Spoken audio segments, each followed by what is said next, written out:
Hello, everybody, and welcome back again for our IFIW talks. And we're luckily joined by Petra. Um, I've personally seen Petra's work, I guess, social media wise, quite a lot. And then most recently, I was at the Flowers exhibition for Show Studio, and obviously you were the cover image, so it was quite nice. I had a press day with Nick Knight and team, so it was really nice to speak to Holly and understand what they were doing for the gallery exhibition. So that was quite nice. So it was interesting to see how your work was used in a different context and seeing it for Show Studio. So that was a really interesting sort of push of your work in the forefront of what's happening in the commercial world as well, in galleries and places like that. So I guess before we start and we start showing anything from you, Petra, firstly, it'd be really nice to know sort of your journey through drawing to where you are, what you're doing, how you work, your operation, and so on. So over to you. Well, thank you very much for having me here to start with. And if I, yeah, the whole journey is quite a long journey. I did the education fashion design here over in the Netherlands. It's also where I'm based. The studio now where I'm sitting is located in Arnhem in the Netherlands, in quite a small town in the east side of Holland. It's also actually where I started my career. So if you want to call it that way, I started fashion design. I was always quite intrigued and really loved drawing. So that was my basis to go approach an art school in the first place. And as much as I enjoyed fashion design, I also felt a little obstructed by the complexity, sorry, excuse me for English, of the whole system. So before you can execute an idea, you have to take so many steps in order to present it to the world. So the directness of drawing and illustration coming with it is something I was always drawn to. So through my education, I graduated quite young at the age of 22. So I was still very much looking like, especially the education I had was really conceptual and very much focusing on the art side of the whole fashion design, which appeals to me very much. But it's not always easy to find, to find a job in. So making money out of that is quite a big step. So after a while, I actually started working more on the graphic side of fashion. So I worked as a graphic designer, just on, repeat prints, placed prints, those kind of things for very corporate businesses. And I did feel, though, that something was missing. And when I had the opportunity in 2008, 2009 to exhibit my drawings, that to me, in retrospect, was a real, how can I say, an important step where I felt this is something I want to really continue with. So, yeah, I gradually started to do less graphic design, and I focused more on improving my drawing qualities as well. Because when you pretend or not pretend, but when you are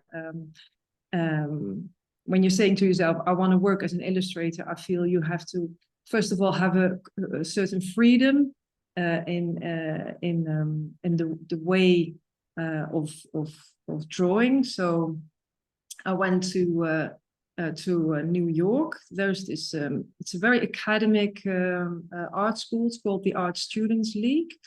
And basically anyone can sign up there. They do courses, amongst others, in live drawing. And I felt that for me would be a real good tool and a real good, just extra information and way to improve my lines, basically. So I've done that twice. I went there a period over springtime. I mean, New York and springtimes go hand in hand quite well. So in 2010 and 2011, I had these daily life drawing classes, and that really helped me to go from very quite raw, sometimes almost flat, naive things to far more three-dimensional drawings, which convey more of the layering which I see in the world around me. The way I draw and the tools I'm using are very very much, as we all know, from the more classical. I'm sorry, I find it a bit difficult to find the words at the moment, but I have a very traditional, that's the word I was looking for, quite a traditional way of working. So it's basically paper, pen, charcoal, pencil, all the materials which you can use straight away. And with my fascination for lines as well, I just love always, also with other artists, you know, when you can see the sketches before an actual oil painting, for instance. I just love to see those handmade sketches. There's something in a hand-drawn line which I just find more personal almost than seeing a photograph of a person. There's so much in it, and it can never be replicated. So that is something that has always just gotten my interest. So now with those materials, I did these daily life drawing courses. I came back living in Amsterdam, working in Amsterdam at the time. And slowly but surely, I started living off my work, and had opportunities to apply it from very much fashion related businesses and fashion labels, magazines. Along with that, I've been selling my fine art as well, and then by teaching as well, all these little things gave me enough base to continue with. So since 2010 or so now, I've been solidly working as an illustrator / fashion illustrator. I always find it and also not really necessary to completely label myself as only a fashion illustrator, even though it's a very wide term. I think fashion illustrators can be complete artists as well. There's always a bit in the art world, people frown a little bit upon my fashion work, and sometimes it's also the other way around. People are like, what's that, when it becomes too abstract? So I'm definitely my art is definitely in between these two worlds, which personally to me is also where my strength lies, because I think it adds something to what we already are familiar with in fashion, the kind of people I draw, the kind of women I depict. I think they're not always maybe the standard beauties as we see a lot within these in the fashion world. So I think that's also why I could add something to what's already there. Yeah. Good. Thank you. It's quite a long story. I'm nearly, I'm turning 50 nearly. So that story just becomes longer and longer. and I guess what I see when I see your work, and I see a lot of, so there seems to be sort of clusters of groups of illustrators, artists. There's a lot of Dutch. So we're seeing a lot of people from Amsterdam as fashion illustrators. And we see, like I see sort of trends of different groups. So we're starting to see more commercial illustrators in Australia. We're seeing many in Korea, but there's a lot in Holland. And we're seeing a lot of people in Amsterdam, especially, and there's a real flavor for it. And there's a lady who owns I Love Illustration Gallery. You've probably met her. Yeah, I've actually worked with her quite a few times by now. I've exhibited there as well. Yeah.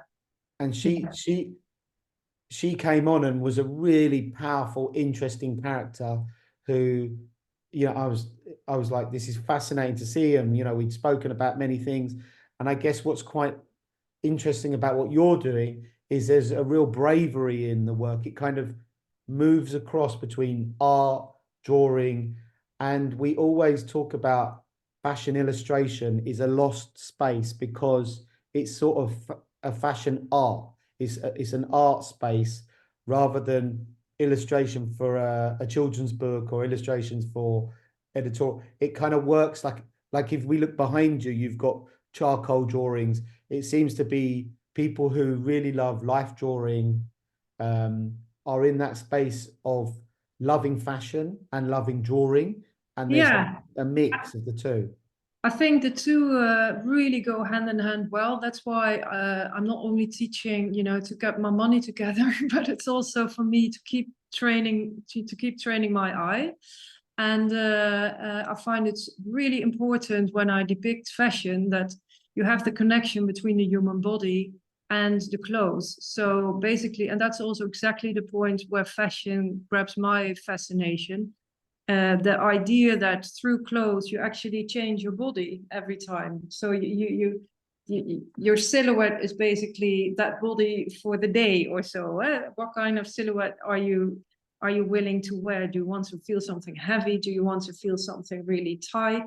And then if I draw, and also when I teach drawing these outfits, for instance, I always try to put forward the importance of considering the fashion or the clothes and the body as one whole, rather than having ending up with a color-in picture. I always call them, where you just have the outlines and you start coloring it in the different clothes, where most pictures could come out pretty, a bit naive or childish, Yeah. a bit lifeless as well. So really, those two, movement, long lines, body, outfit, the connection between that, those are all aspects which I'm really aware of when I draw fashion. Yeah. And one thing I'm starting to really notice really recently, we've seen Hussein Shalain.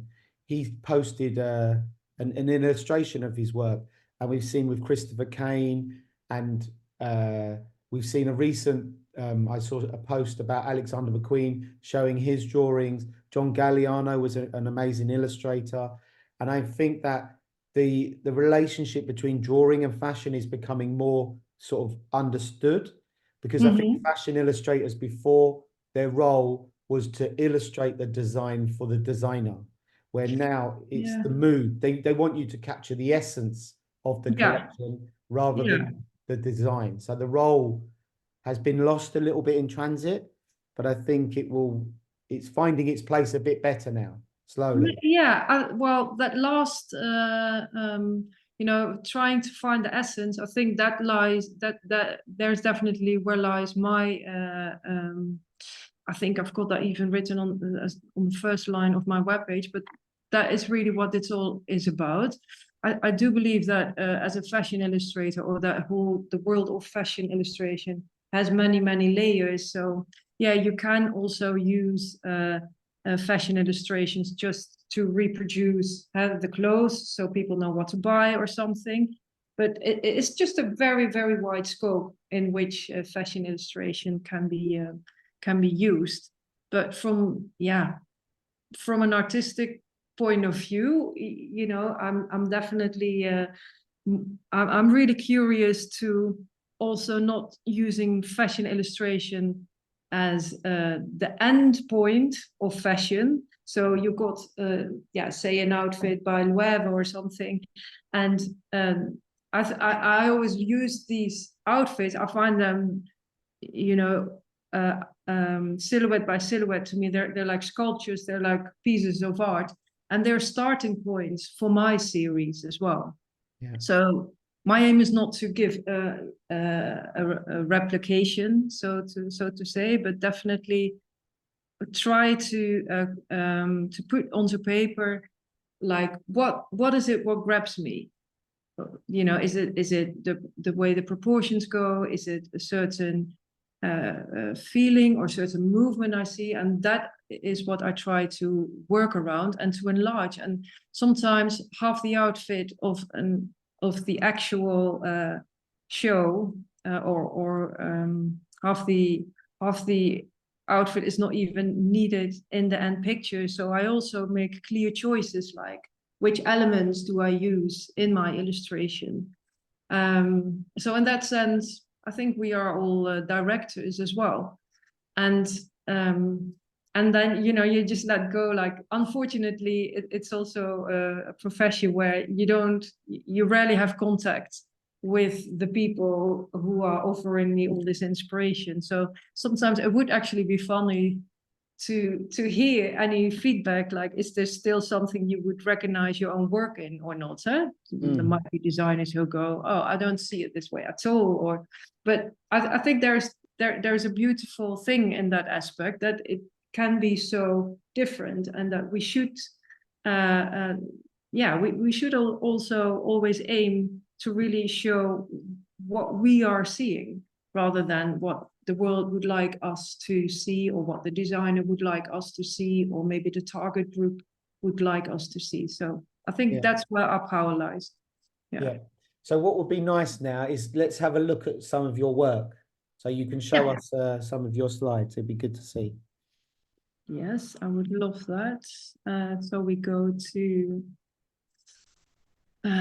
put a few together here. Sorry, I scroll up again. This was actually the one I wanted to start with. Yep, lovely. And it's one actually I never really gave much attention. Originally, it's painted on a 50 by 65 piece of paper in acrylic paint. Very, very clear, bright colors. After a design again by Jonathan Anderson, one of my who's not favorite art director, but super inspirational. And also, it was the men's collection already a year ago. I think I painted this in very chunky but bold color blocked knitwear he's made. And so again, then there's something in the richness and the thickness of the knit what grabs me, and that is what I try to then convey. Which is actually, you know, if I look back at it, I'm like, yeah, it's only in that black bit next to, you know, right behind the neck. Yeah. Where that is being emphasized. Without that, it would, maybe be a lot of colors around this figure. But to make that bit black actually shows to me what it was about. That you have this like sort of thin and a bit maybe quite delicate person, sort of being drowned into this thickness of the jumper.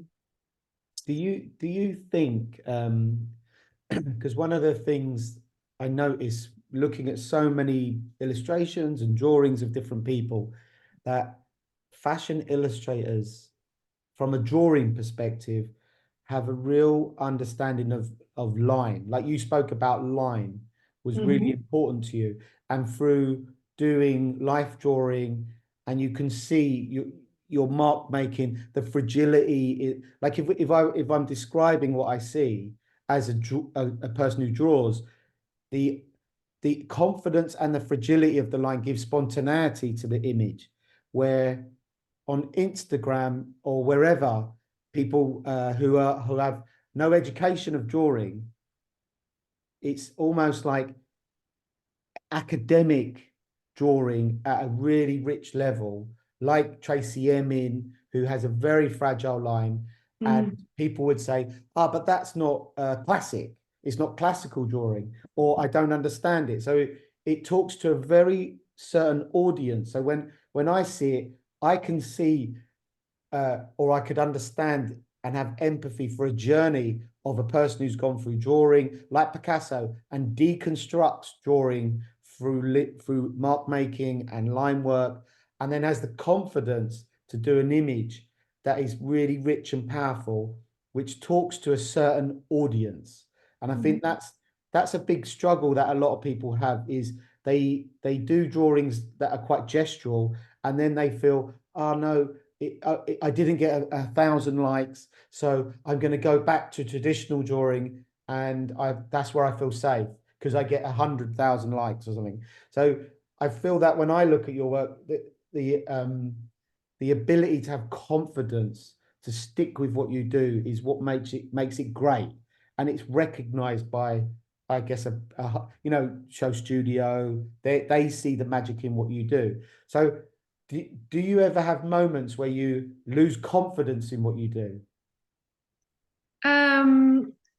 No, the fact that what comes along with this way of working is that, yeah, the target group actually and the amount of people understanding it becomes rather small. So you're making you have to go global almost, because there's I can't not only limit myself to, for instance, working within the Netherlands. So it's moments where you find it's moments actually where I feel where I feel I can imagine my work in so many places, and it's harder sometimes to convince people, especially when there's more commercial how can I say, when it's important that some outcome is commercial in well, yeah, whatever way. People are just a bit more afraid, to experience, and maybe my work is not because it's not maybe seen as much in certain places. Then people are often like, oh, they really love it, they really love it. But also, I experienced it that once you start working for them, they do want it, but a little bit more toned down, for instance. So they do like the free lines, but it has to be precisely this way. So there's always a bit of a contradiction in it. And for myself, it is quite difficult to then work because I can exactly spot where the flow is not as it should be. And yeah, that's a difficult one. That's also the reason why I feel I do have to also sell as a fine artist, because it's just the way I can show my work without any compromises, and because as a commercial illustrator, I simply don't have enough jobs to fully provide my family from, how can I say that? Because I also have an 11-year-old son, for instance. So we also just need you just need a certain income. So sometimes, yeah, I do find it hard to, I do have moments where you feel a little bit less confident, for sure. But then at the same time, I also understand and know that this is my way. I don't know what it is, but I've always had this feeling like this is what I do have to do. Somehow deep inside of me, I just know that this is my path, and I will do this till the end, because it is too much to learn and to see every time. This is like being veils being revealed, and it's never finished. Yeah. So Good. Good. It's good. I want to put this question forward because lots of artists feel they need validation, and the best validation is almost to have your own validation and have the courage. It's about courage. Imagine like Basquiat, the mark making he did, and people say, "Oh, it's quite childlike," and then in years to come, people like, this is the best thing ever because it's worth this amount of money. But it's still a very naive, very simple mark making, graphic mark making. I think looking at your work and looking at, you know, there's certain artists that we can tap into. But if we think of like Basquiat as a good example of someone who makes very gestural lines, very graphic marks, and is quite raw as a mark maker, imagine the amount of confidence he had to have the courage. So it's all about courage. I think you need courage. Yeah, you need courage, and also you need to just be sort of loyal to yourself and allow yourself time and space to do it. So make a setup for yourself where you can, if you have any, not only if you have ideas, just work there, because once you work, the ideas will come. It's more like that than. Yeah. But I'll allow yourself the time as well to discover these things. I mean, especially now where we are just there is so much great work as well to see constantly online. If I look at it constantly, it first of all, yeah, it just becomes a bit boring, of course, because you know it's not a very physical active thing to just look at other people's work, but also you're not going to find your work by looking to other work at other people's work only. You're going to find your work or your handwriting by trying and drawing and experiencing, and then you will recognize it. But Yeah. it costs time. It does take time, and you're not going to do that in 5 drawings. No. Yeah. Yeah. Good. Shall we go Next. to the next page? Lovely.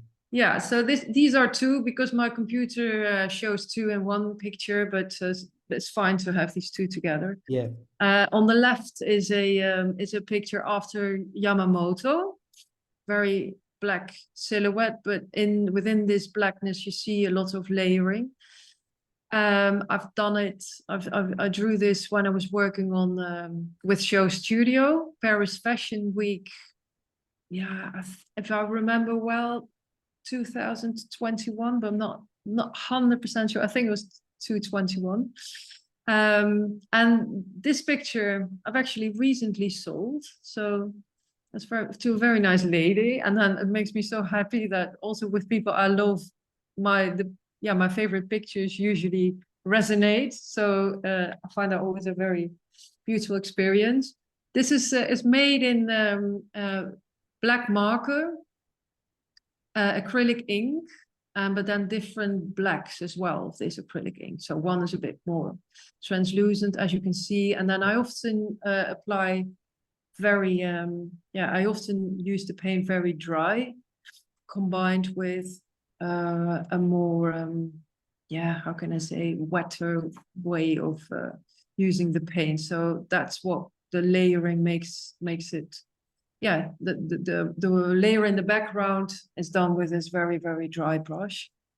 And starting, I think in this case, I've started with the black thick lines, but often I also start the other way, which now is actually quite fun that these 2 are shown together, because the one on the right in purple is drawn after the Botter, the brand Botter. Yep. Also 2 Dutch designers behind it. Very fascinating and clever and intelligent label. So this was very purplish suit, very flowy and everything. And here I did start with these the brush strokes. So I looked at this outfit just online, looked at the pictures where I thought, oh, this is often you show Studio actually as a source, because they just have a good selection. So and so this layer with the dry brush was the first, and then I define it more with the little lines on top.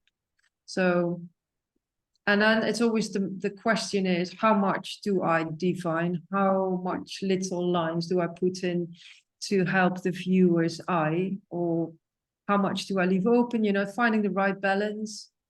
I think I put the light blue in last to get more attention to the toes, because I really those huge flip-flops as well. Lovely. Yeah. And so the next one, the one on the left I put in is a very old picture of mine, but I still think it says something about my my style. this is a portrait I did for a fashion brand, Yarn Unit. It was, unfortunately, it's no longer there, but it was there in 2010. This drawing is made, or 2011, also in big marker. And at the time, I don't know how many portraits of a female face. Brief was to make to depict something on the 60s, bit French, artistic, that kind of atmosphere.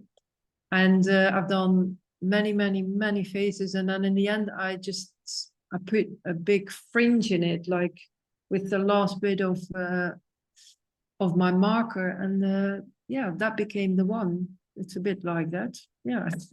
And did it become a print for a t-shirt, or what did it? Yeah, well, this was it became an invite for the show, became a print for the t-shirt. We used it in different applications, actually. Yeah, lovely.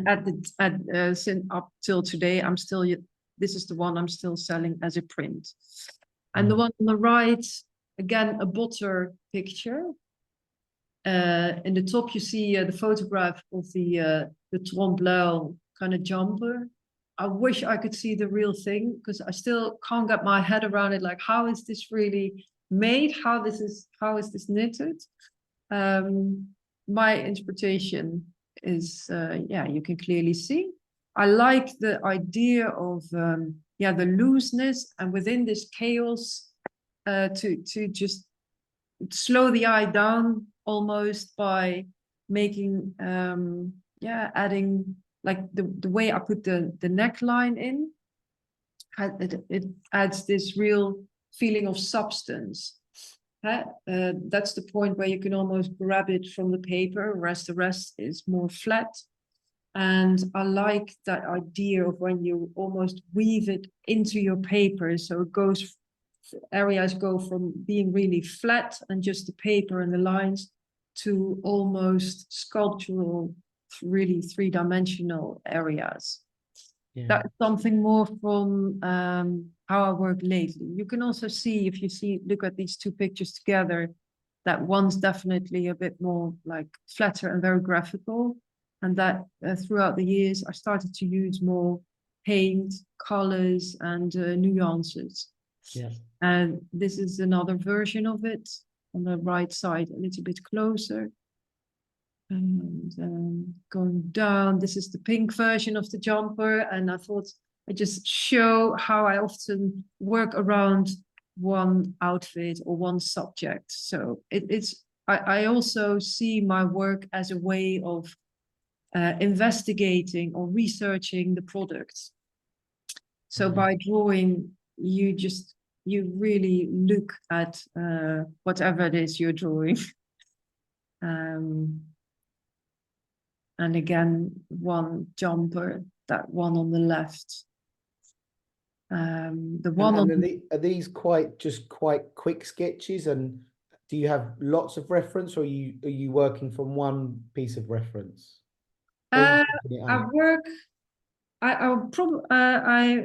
Most of the time I watch a show, so you got the whole kind of experience a little bit more, the movement, maybe some music, the way it's presented, etc. And then I make a choice, like, there's usually 3 outfits where I go, here I can really see a drawing.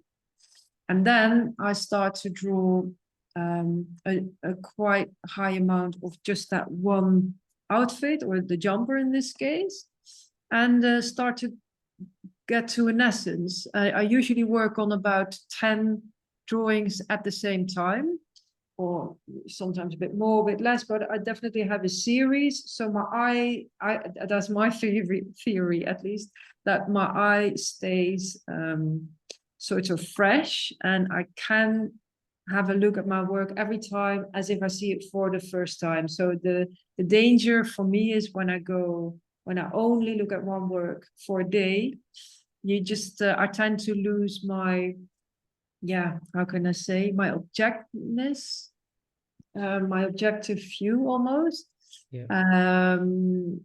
So I try to look at my work as if I see it for the very first time. But it also means that I can get I go back to work sometimes after not looking at it or working on it for a couple of days.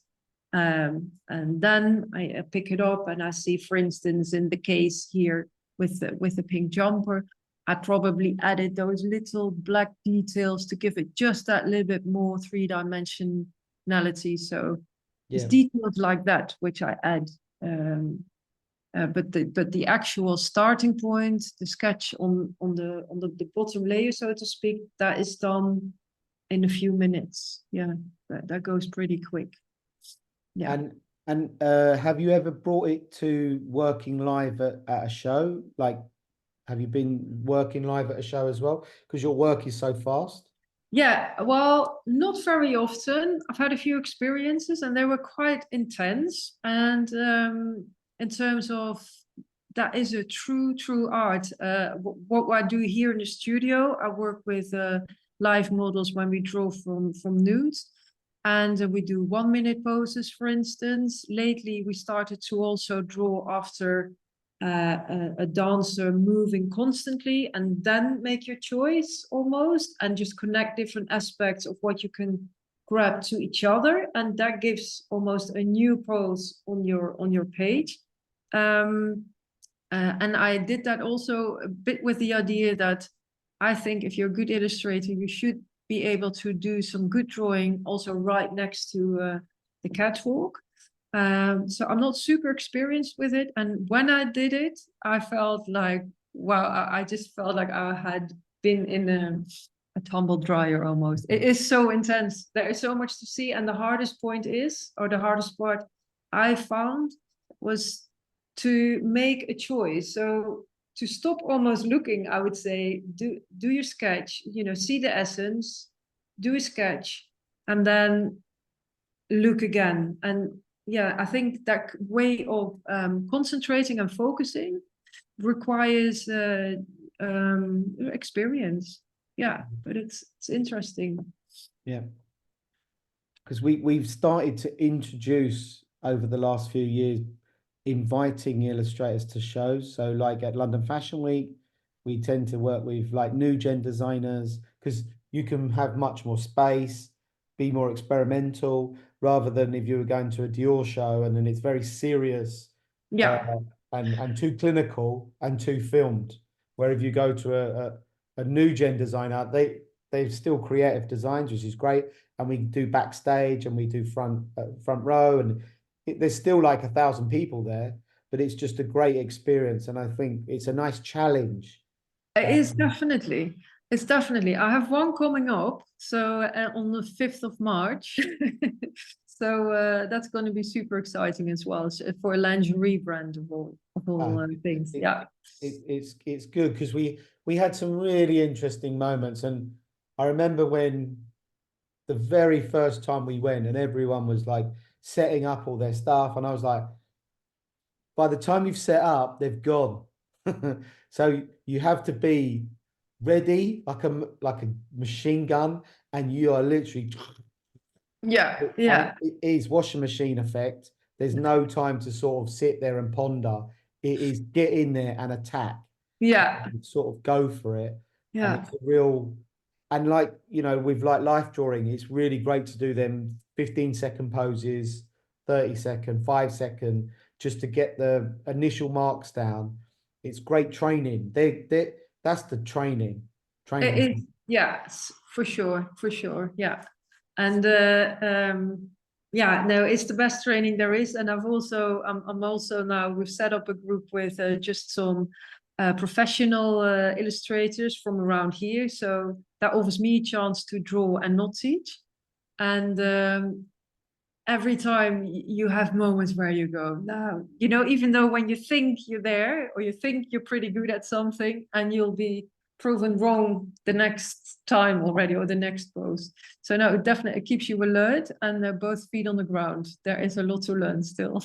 Yeah. Yeah. No, always plenty to learn and bounce off others, which is quite nice. Yeah. Sort of skill sharing and seeing, and you do a good one and then they're doing a different one, and always looking at these modes of drawing is fascinating. It never ends and you always Yeah, get excited by absolutely. it. Yeah. So Yeah.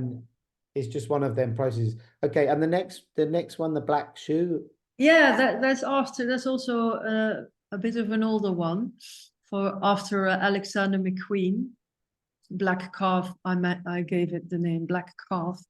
But that's one actually I did mostly when I was on the phone with someone during my stay in New York, and I had this black marker. I did a lot with black marker for a period, and then it's still one of my favorites somehow. I don't know the way it just sort of grew, not thinking about it too much, and then in the end I'm realizing, oh, this is actually the area here where the light hits.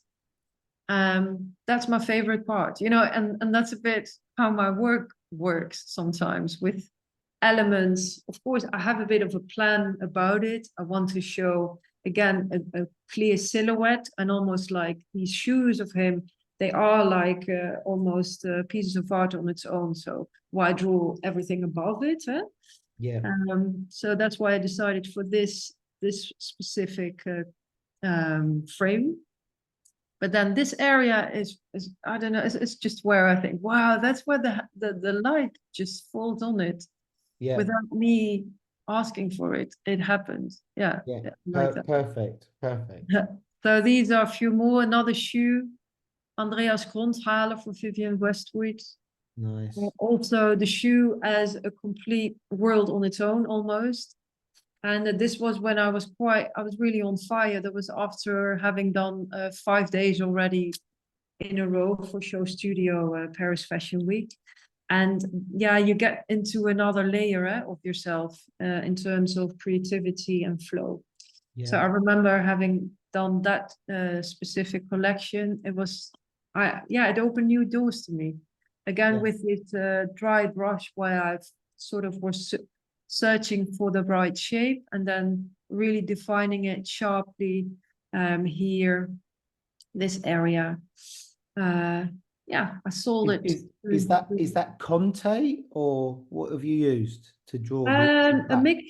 mixture of really good. The red lines are a soft color pencil, acrylic paint, and the black is also acrylic ink. The black lines are like an oil pencil, really So, greasy, nice, thick black yeah, pencil. Yes. lovely, One lovely. on the right is Marine Serre, Yeah, the brand, and you can definitely see the influence of life drawing, I would say. yeah, Uh, Beautiful colors they used, beautiful elements they had. This is also from Marine Serre. They were working with patchwork and adding all kinds of reusing all materials as what the brand's known for. yeah, I thought this lady on the right, or boy or a girl, you can't really tell what it is. And yeah, she came out. There's a beauty to it, and there is not. There is some strangeness this portrait brings about, almost a bit like something alien. And I think, yeah, that makes it really exciting to yeah, me. And it was, of course, about the jumper in blue, yeah. patchworky. But in the end, that's maybe not so relevant anymore. Well, no, Um, I think what's quite nice is just looking at it is the weight of line. This is why, yeah, when I teach drawing, is I really think about the weight of a line, and then if you look at that head, there's a real lightness, and it just gives you enough information. And then there's a much more darker light, which gives almost like a depth of field to line work. And I think that's what's so fascinating about what you're doing is uh, the knowledge of drawing many, many times has built up a vocabulary. And I think that's the bit that takes so long to learn is the vocabulary of line work. And I think that's what you see in this drawing, which makes it quite magical. And it has a sort of alien and almost a realistic point, but it's the actual the juggling of the different line work. And I think that's what makes it magical. So it's yeah. kind of really interesting to see that. It's beautiful the way you can put that into words, the vocabulary of lines. I think that's really put together well what it's about, indeed. Yeah. Yeah, And that's also the point where you think you can never be copied. You can never be, you can't even copy yourself, yeah, because this will be different every time. yeah. Yeah. And then we end with one of these flowers. So I was very pleased to hear that you actually went to visit the show and that you were so well informed about it, because I was doubting, shall I put this in? Because it is, of course, it's a different subject matter. And at the same time, whether I draw fashion or flowers, or when you look in nature, or you draw trees, um, I think I'm looking for the same kind of elements, the essence of the subject matter, and how to translate that into lines. So that's what happened here as well. And Yeah. a certain dynamic. So I was very, very happy when I found out that this was used for as the image of the promotional picture. That was great. It Yeah. was so powerful, and so I guess the really nice thing here is, like, when I see it, is and this understanding of if you stand back, it's like shape building, the positive and negative, the basics of art making, of positive and negative shapes, all these little unique ingredients that makes a really good image. And I think that's, there's these tiny little gestural lines, and it takes a real good set of eyes to understand how you've constructed this. Even though it's a very simple flower, and it's such a, Yeah.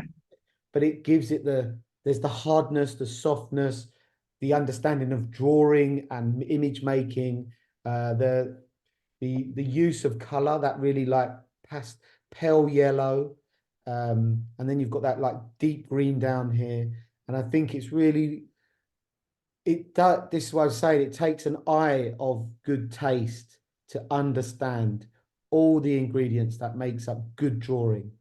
And I think that's what's quite magical about this piece, which sometimes could be like not understood. And I think, Yeah. what is really nice from Nick Knight and Holly and all the team, which I met and who were showing me around, is their real understanding of what is good, what should be appreciated, and giving it a space to really show, which is it's great to see. I went there and they showed me around, and they had a real passion for showing all the work, and so it was great. And this was lovely. You were out on the street, and I saw, as I came up Yeah. to the show studio, there was the posters, and so Yeah. it's really nice to see this sort of appreciation, and it's really graphic. It grabbed you, Yeah. which was fascinating.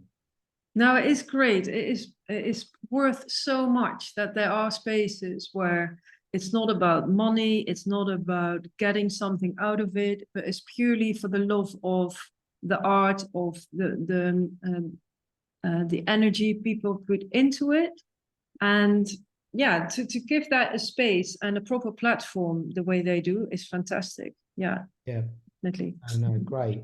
Yeah. And you've got this other, I guess, drawing. Is this made from a life drawing session, or was this a? No, this is also after the collection by Marine Serre. Ah, And because there's something in caring, or I don't know, I can't even remember why I put the two figures together, but it's almost like a mother-daughter, or maybe it's um, um, two friends, but there's something motherly in it to me in retrospect. So, I mean, when I'm working on these projects, 2 weeks or 10 days of the Paris Fashion Week, and you draw daily, and you need to have the work in time, scan it, send it to show studio, etc.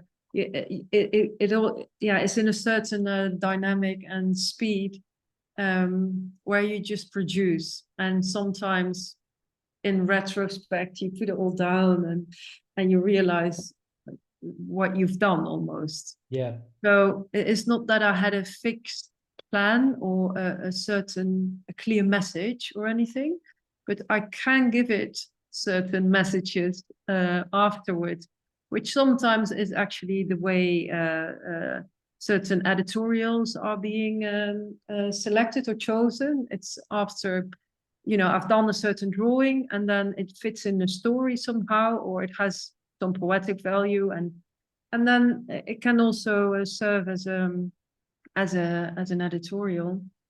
So Yeah. maybe sometimes the story comes after the drawing. That's what I Yeah. meant. Yeah, and it's nice to which I explain to many people is sometimes you just have to if you have the platform is to create the drawings. You know, like you were saying, there wasn't any financial gain. It was a great opportunity for you just to draw. You take full ownership of the work that you're making and you put out there and you have the platform to be creative. And I think that's it feels freeing for that opportunity. And I think there's something really nice about that ability to just be you and be the creative that you want to be. And the Yeah. magic happens. Yeah, absolutely. Yeah, I think that's when people are in their strength. So probably for all the artists connected to that show studio, it's probably a fact that the best work is probably done after their briefs, because they're almost forcing you to please do what you think you should do. Yeah, Don't try to think through the eyes or the brain of someone else. yeah, And yeah, so you feel, I don't know, there's a positivity around it. And I think I can truly say that by now also I'm a certain age where you don't want to work for free anymore. But yeah, yeah, with Show Studio, it has definitely a very special place for me. yeah, And because they give so much in return as well. It's good publicity, and yeah, and they great. frame it so nice. The whole organization, the whole how they finish off a show, how it's curated. It's not. Sometimes you have uh, yeah, there are situations where, as an artist, you have to take care of everything yourself. Make sure it hangs, it's framed right. You put the catalog together. You have to do the writing. You have to do it after making the work. So you can understand that it's not often done in the most Yeah, strong way. So yeah, no, here it is. Yeah, it's great to have good eyes and hands behind you. Yeah. yeah, good, good. Yeah.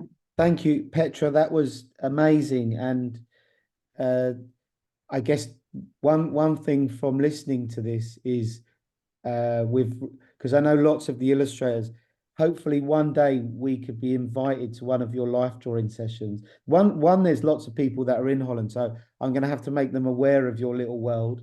Oh, yeah, do. And send them by. That would be really fantastic. And Shall I and stop sharing now? So we'll do yes, and like, I guess secondly, it would yeah. be great in the future we could try and do one either via our phone and bring in more people to your world, because it would be great to have an experience of your life drawing session and kind of get Absolutely involved. We should super plan it. open to make that happen. Yeah, I would love to make that happen.